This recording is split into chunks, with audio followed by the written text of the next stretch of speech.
Thanks there on the Finance Minister's roadshow. Well, the Federation of Unions of South Africa, FEDUSA, was among several representatives accompanying the Finance Minister on his investor roadshow last week. The delegation met with investors who collectively manage several trillions of dollar assets, split between those who are invested in local companies and those who buy the debt issued by government. FEDUSA's Denis George joins me now to talk about that trip. Denis, good afternoon. Good afternoon. Right, perhaps let's just firstly get a sense. You were there, you were among those that visited these cities.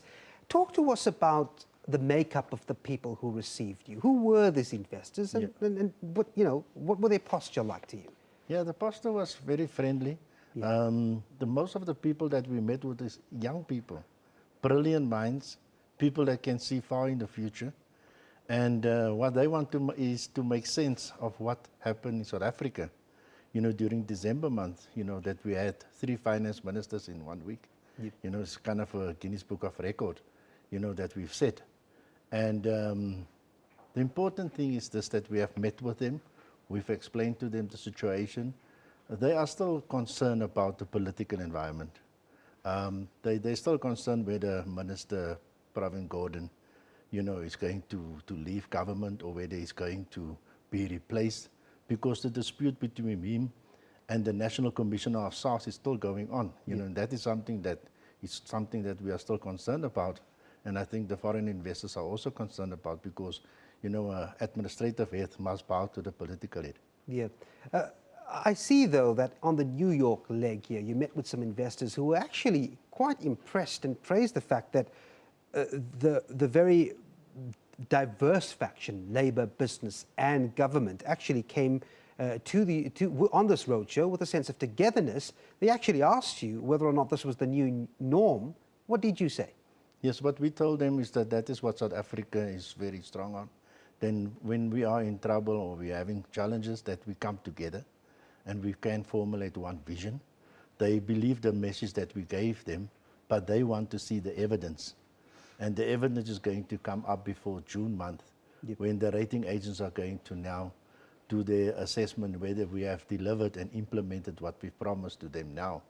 And as we are saying, we need to move fast on this process, because, these investors told us that they actually believe in us. They want to see the South African dream come to a reality. They want to help us to deal with unemployment and poverty and inequality.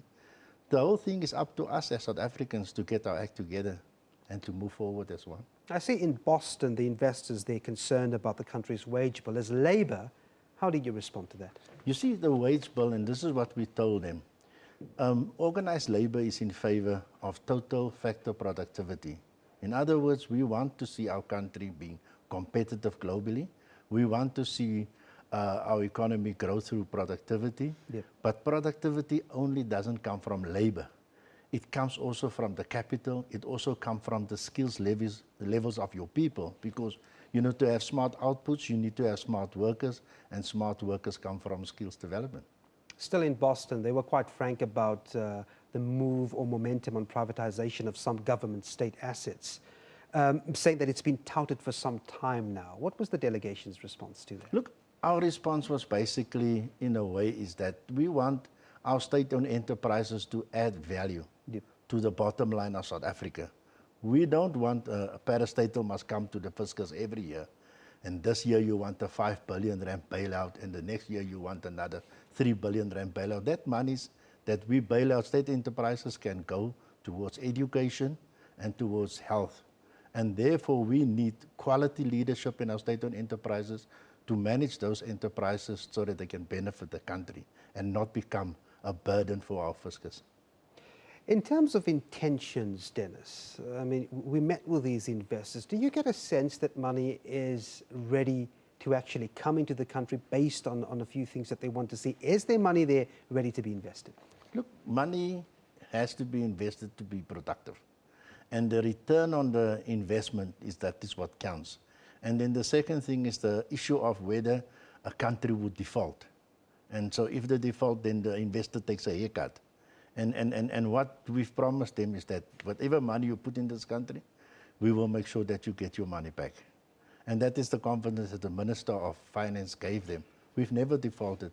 and we will never default in the future as a country, because we've got brilliant young people working in our national treasury under DG, who's absolutely a person of integrity, that we feel that he's the right person to do the work for us. And for us as organized labor, we have confidence that we were able to manage the country's finances, and that we will put our country on a new growth path going forward. FEDUSA's Denis George, thanks indeed for coming in.